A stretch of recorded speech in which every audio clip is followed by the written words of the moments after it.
राजकारण, समाजकारण, कोकणातील प्रत्येक घडामोड. सिंधुदुर्ग 24 तास आता नव्या रूपात. सिंधुदुर्ग संवाद, ताज्या घडामोडींसाठी आताच सबस्क्राइब करा. सिंधुदुर्ग जिल्ह्यात संघटनात्मक बांधणी समोर अनेक आव्हाने असली तरी ठाकरे सेनेची पुन्हा नव्याने उभारणी केली जाईल, असा विश्वास नवनिर्वाचित विधानसभा प्रमुख सुशांत नाईक यांनी व्यक्त केला आहे. येत्या काळात उद्धव बाळासाहेब ठाकरे पक्षात मोठ्या प्रमाणावर पक्षप्रवेश होतील, असा दावा त्यांनी केला.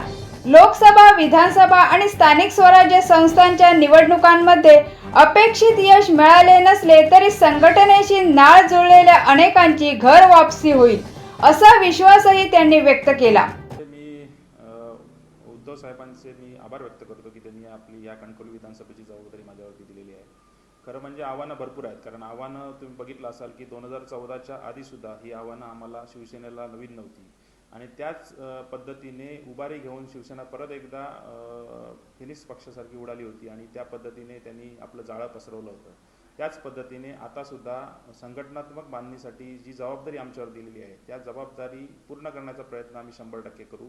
जे पदाधिकारी गेलेले आहेत त्या पदाधिकाऱ्यांना भरण्याचा, म्हणजे ज्या नवीन जनरेशनला संधी देण्याचा प्रयत्न आम्ही करणार आहोत आणि त्या संधीचं त्या जनरेशनने सोनं करावं अशी या ठिकाणी आम्हाला खात्री आहे की त्या पद्धतीने ते काम करतील आणि चांगल्या पद्धतीने काम करून आम्ही ही संघटना वाढवण्याचा प्रयत्न करू. कालच तुम्ही बघितलं असाल नेरले ग्रामपंचायतमधला आमच्या ठिकाणी प्रवेश झाला. तो कशासाठी झाला? तो स्वार्थासाठी झाला नाही, तो तत्वासाठी झाला आणि तत्वाच्या आम्ही त्यांना जो सन्मान दिला, ज्या ग्रामपंचायत सदस्यांना असेल, सरपंचांना असेल, सन्मान हा दिला गेला. त्या सन्मान शिवसेना उद्धव बाळासाहेब ठाकरेमध्येच मिळू शकतो असा विश्वास त्या लोकांना होता आणि त्या लोकांनी ह्या जनतेने आमच्याकडे प्रवेश केलेला आहे. येत्या काळात सुद्धा तुम्हाला दिसेल की ह्या कणकवली विधानसभामध्ये अनेक प्रवेश जे सन्मानाने, म्हणजे राजकारणात ज्यांची या पद चांगल्या पद्धतीने ह्या राजकारणात आहे, किंमत ज्यांची आहे या समाजकारणामध्ये, असे लोक शिवसेना उद्धव बाळासाहेब ठाकरे यांच्यामध्ये प्रवेश करतील आणि संघटनात्मक बदल हा तुम्हाला येत्या काळात चांगल्या पद्धतीने दिसेल. याआधी जी संघटनात्मक आता बांधणी जी सुरू आहे ती आधी होणं गरजेचे होते असं वाटत नाही का? खरं म्हणजे तुम्ही बघितलं असाल की 2000 जी इलेक्शन झालं 2019 नंतर, त्या पद्धतीने जी बांधणी व्हायला पाहिजे होती ती झाली नाही. पण ज्या पद्धतीने ज्यावेळी आमचे खासदार होते, आमदार होते, तेव्हासुद्धा संघटनेची बांधणी चांगली होती.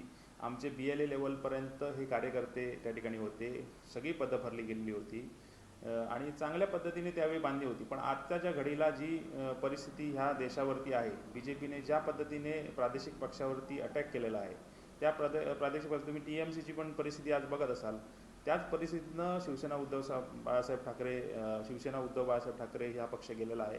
तरी पण ह्या प्रश्नाला सुद्धा बगल देऊन त्याच पद्धतीने त्याला अटॅक करून त्या पद्धतीने परत एकदा उभारी घेण्याचं काम पक्षाच्या वतीने उद्धव बाळासाहेब ठाकरे आणि आदित्य साहेब घेत आहेत आणि त्यांना प्रत्येक पक्षातला पदाधिकारी असेल हा साथ देईल आणि चांगल्या पद्धतीने महाराष्ट्रात परत एकदा शिवसेना उद्धव बाळासाहेब ठाकरे तुम्हाला चांगल्या पद्धतीने वाढताना दिसेल. संघटनात्मक बांधणी होताना काय आव्हानं आपल्या समोर आता असणार आहेत? प्रशासनाच्या आता बघितलं असाल तुम्ही की BJP काय पद्धतीने प्रादेशिक पक्षांना संपवण्याचा प्रयत्न करत आहे. आताच्या काळात तुम्ही बघितला जिल्हा परिषद उमेदवार विकत घेण्याचा पण प्रयास एक ठिकाणी झाला. 40-40, 50-50 लाख रुपये देऊन उमेदवारी पाठी घेण्याचा प्रयत्न सुद्धा ह्या पालकमंत्री नितेश राणे यांनी केला. असंच पूर्ण याच्यामध्ये झालं. आता सुद्धा जो बाळा माने यांनी जी पाठी घेतलेली उमेदवारी आहे ती कशासाठी घेतलेली आहे, ती काय लोकांना समजत नाही असं नाही आहे.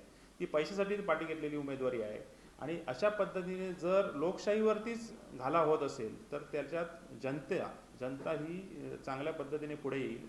जनताच आम्हाला मार्ग दाखवेल याच्या पुढे आणि ह्यांना सुद्धा घरी बसवल्याशिवाय राहणार नाही. BJPला सुद्धा घरी बसवल्याशिवाय राहणार नाही.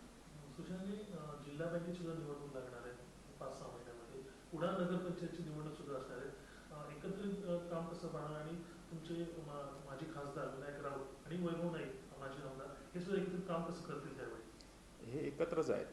शिवसेना उद्धव बाळासाहेब ठाकरे म्हणून सगळे नेते हे एकत्रच आहेत आणि ह्याच्या पुढे एकत्र येऊनच, त्याच्याबरोबर काँग्रेस पण असेल, राष्ट्रवादीची शरद पवार गट सुद्धा असेल आणि अशा पद्धतीने आम्ही ह्या जे काही इलेक्शन येईल, सिंधुदुर्ग बँकेचं असो, नगरपंचायतचं असो, आता देवगड नगरपंचायत आहे, वैभवडी नगरपंचायत आहे, ह्या ठिकाणी आम्ही आमचे उमेदवार देण्याचा प्रयत्न नक्की करू आणि जिंकण्याचाही प्रयत्न त्याच पद्धतीने करू. चांगले उमेदवार जे समाज हिताचं काम करतील, चांगले जे लोकांचे प्रश्न त्या समोर मांडतील, अशा लोकांना संधी देण्याचा प्रयत्न शिवसेना उद्धव बाळासाहेब ठाकरे आणि सर्व महाविकास आघाडीच्या माध्यमातून आम्ही 100% करू.